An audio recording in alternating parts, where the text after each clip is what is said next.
राजा नहीं कहा, दूसरा पुत्र आते हैं राजा द्रौपदी ही, संस्कृत में राजा, पूर्व काल में राजा राजा शोला, विक्रमादित्य, कृष्णदेवराय राजा, पंदल राजा, ऐसे राजा के जमाना था।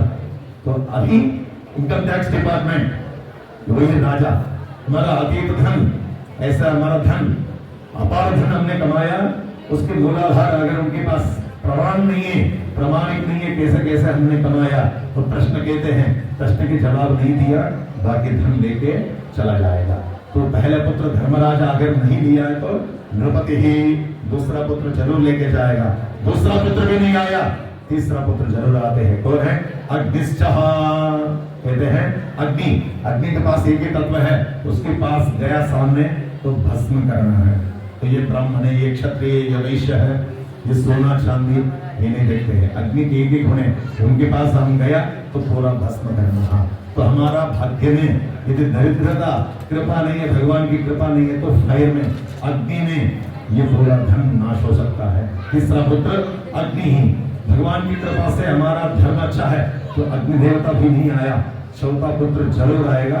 तस्कराणाम छोड़, हम चले जाते फंक्शन में, थोड़ा सा सोना चांदी घर पे छोड़ देते हैं, जितना चाहिए एक आध सेट हम लेके चलते हैं, बाकी घर के अंदर घुस के पूरा जितने जो हमको निकालना है निकाल के लेके जाए। क्यों कहते हैं? मजाक बात नहीं है, शास्त्रार्थ के अनुसार बता गया है, अदान दोषेण भले दरिद्रहा, जहाँ दान धर्म यज्ञ नहीं होते हैं, एक दरिद्रता बैठे रहते हैं, दरिद्रता अकेले नहीं छोड़ेगा उनको, दरिद्र दोषेण करोति पापम, ज्यादा संपत्ति बढ़ने के बाद उसको क्या करना समझ में नहीं आएगा। तो इतना संपत्ति हमारा, इतना नाम हमारा, इतने हमने कमाया सब कुछ, सामने व्यक्ति को परेशान करना शुरू कर देगा, तो ये भी महापाप है।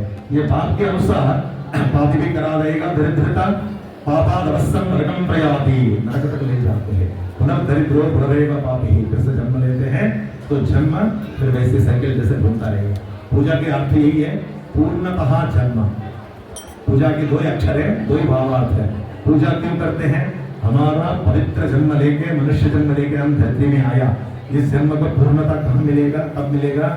हमारा जन्म का पूरा पूजा पाठ, पूजा अनुष्ठान, दान धर्म, नाम संकीर्तन, यज्ञ भजनम, इसी में हमारा पूर्णता जन्म पूर्ति हो जाएगा। इसलिए कर्म करने के लिए ही आते मनुष्य, कोई फालतू कोई नहीं आएगा। कर्म के लिए भगवान भेजते हैं, अपना अपना अलग अलग डिपार्टमेंट होगा, अलग अलग जो रास्ता होगा, मार्ग होगा, लेकिन सनातन धर्म में यज्ञ याग पाठ, कहीं भी हमारा जो देवता आराधन होते हैं, मंदिर जाते हैं, तो हमारा बच्चों को भी लेके जाएगा। जहाँ त्योहार होता है, जहाँ जिस दिन हम मंदिर जाते हैं, तो हमारा परिवार को भी कोशिश करिए बच्चों को भी लेके जाना। आने वाला टाइम में हमारा धर्म के बारे में हम उनको समझाना, बताना बहुत जरूरी है। तो वैसे है, बचपन से बच्चे लेके आते हैं माता पिता के जो संस्कार, वैसे गुण के अनुसार वो भी सनातन धर्म में पूजा पाठ में सब कुछ करते आते हैं। तो जितने भी पढ़ाई करें, जितने भी विद्या करें, जितने बड़े बड़े पोस्टिंग में बैठी हैं, इंडिया आउट ऑफ इंडिया कहीं भी हो, तो अपने धर्म, सनातन संस्कृति, हमारा रीति रिवाज को हमेशा वैसे इस तरीके से हर साल आप लोग करते हैं, बहुत आनंद आते हैं हमको। तो वैसे ये ओणम फेस्टिवल हो, जो भी है, दिवाली हो, होली हो, तो हमारा धर्म को आगे बढ़ाने के लिए कोशिश करते हैं, भगवान से प्रार्थना करते हैं। ये स्वामी त्रिवेंद्रपुरम बहुत विशेष क्षेत्र है, अनंत पद्मनाभ स्वामी 2017 वर्ष में गुरुवार में एक विवाह कराया, तो उस क्षेत्र पूरा हमने पूरा यात्रा करके आया, बहुत आनंद आया। तो वैसे सनातन धर्मों में यज्ञ याग धर्म जो भी हमारा जो शक्ति के अनुसार, शक्ति के ऊपर कोई दान नहीं दे सकते हैं, शक्ति के अंदर जितने हम धर्म के लिए, दान के लिए हम कर सके उतना अच्छा है।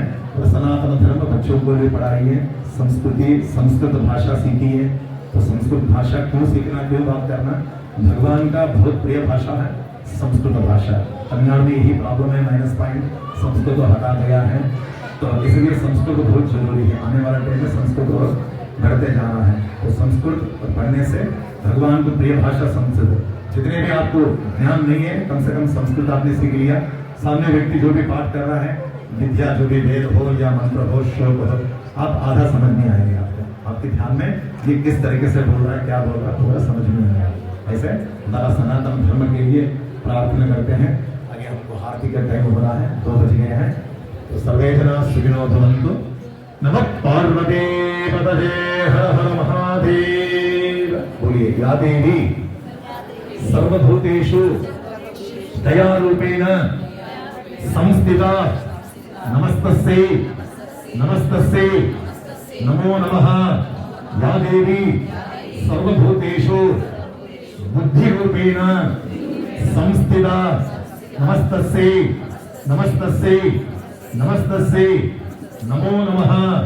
स्वस्तिः श्रद्धां मेधां यशः प्रज्ञां विद्यां बुद्धिं श्रियं धनम् आयुष्यं तेजः आरोग्यं देहि मे हव्यवाहन। श्रियं देहि मे हव्यवाहन। ओम नमः इति। हर नमः पार्वती पतये हर हर महादेव।